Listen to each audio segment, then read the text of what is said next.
Friends, आज की video में मैं आपको परिवर्तनी एकादशी की व्रत कथा सुनाऊंगी। व्रत कथा सुनने के लिए हम अपने हाथ में फूल ले लेंगे, या तो आप तिल के दाने भी हाथ में लेकर ये कथा सुन सकते हैं। परिवर्तनी एकादशी को वामन एकादशी के नाम से भी जाना जाता है और पद्मा एकादशी के नाम से भी जाना जाता है। इस वर्ष परिवर्तनी एकादशी, जिसे वामन एकादशी भी कहते हैं, 17 सितंबर को की जाएगी। तो चलिए व्रत कथा शुरू करते हैं। एक बार धर्मराज युधिष्ठिर ने ज्ञान के विस्तार के लिए श्री कृष्ण जी से कहा कि हे भगवान, भाद्रपद शुक्ल एकादशी का क्या नाम है? कृपा करके इस एकादशी के महात्म्य और कथा का वर्णन कीजिए।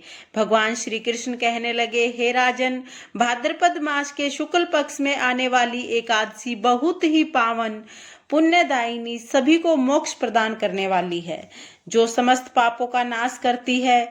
इस उत्तम वामन एकादशी का महात्म्य मैं तुम्हें कहता हूँ, ध्यान पूर्वक सुनना। इसे पद्मा एकादशी, परिवर्तनी एकादशी, जल झूलनी एकादशी अथवा वामन एकादशी के नाम से भी जाना जाता है।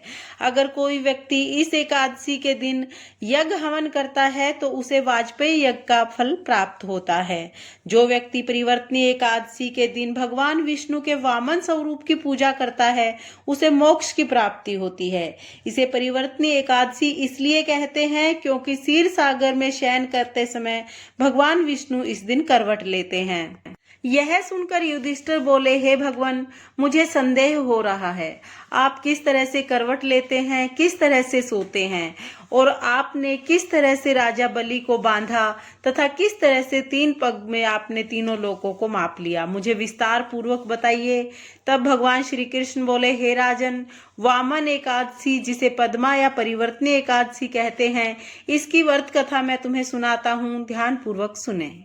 त्रेता युग में प्रहलाद का पुत्र राजा बलि राज्य करता था। वह ब्राह्मणों का सेवक था तथा भगवान विष्णु का अनन्य भक्त था और इंद्रादि देवताओं का शत्रु था। अपने भुजाओं के बल से देवताओं पर उसने विजय प्राप्त कर ली थी और उन्हें स्वर्ग से निकाल दिया था।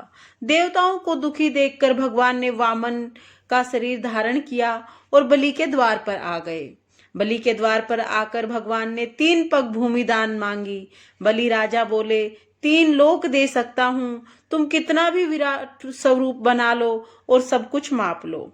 वामन भगवान ने विराट स्वरूप धारण करके 2 पग में पूरी पृथ्वी को माप लिया। तीसरा पग उठाया तो राजा बलि ने अपना सिर रख दिया और कहा कि हे भगवान, आप अपने चरण मेरे सिर पर रख लें। प्रभु ने चरण धरकर दबाया तो राजा बलि पाताल लोक में चले गए।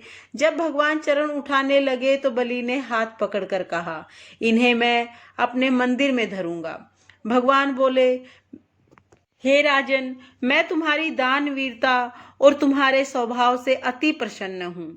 यदि तुम वामन एकादशी का विधिवत व्रत करते हो तो मैं तुम्हारे द्वार पर कुटिया बनाकर रहूंगा। इसके पश्चात राजा बलि ने विधि पूर्वक वामन एकादशी का व्रत किया। तब से भगवान की एक प्रतिमा द्वारपाल बनकर पाताल में और दूसरी प्रतिमा क्षीर सागर में निवास करने लगी। श्री कृष्ण जी बोले, हे राजन, अगर इस व्रत को विधि पूर्वक किया जाए तो मनुष्य सभी पापों से मुक्त हो जाता है।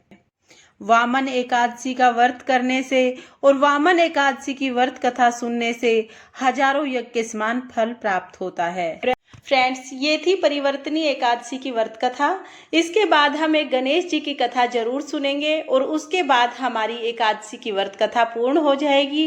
इसके बाद जो हमने हाथ में फूल लिए हैं वो हम विष्णु भगवान को समर्पित करेंगे और जो जल लिया है वो अर्घ दे देंगे।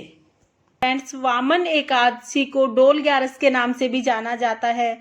ऐसा माना जाता है कि मैया यशोदा पहली बार श्री कृष्ण जी को गांव में घुमाने के लिए इसी दिन लेकर गई थी। इस दिन बड़ी बड़ी झांकियां सजाई जाती हैं और श्री कृष्ण जी को घुमाया जाता है। जिन शहरों में बड़ी बड़ी नदियां जैसे गंगा, जमुना, सरस्वती हैं, उसमें श्री कृष्ण जी को नदियों में नौका विहार कराया जाता है और भव्य उत्सव की तरह इस त्योहार को मनाया जाता है। तो फ्रेंड्स, ये थी परिवर्तनी एकादशी की व्रत कथा जो मैंने आपको सुनाई। अगर आपको व्रत कथा पसंद आई हो तो वीडियो को लाइक करना और मेरे चैनल माई पैसिफिक वर्ल्ड को सब्सक्राइब करना। देखने के लिए बहुत बहुत धन्यवाद। राधे राधे।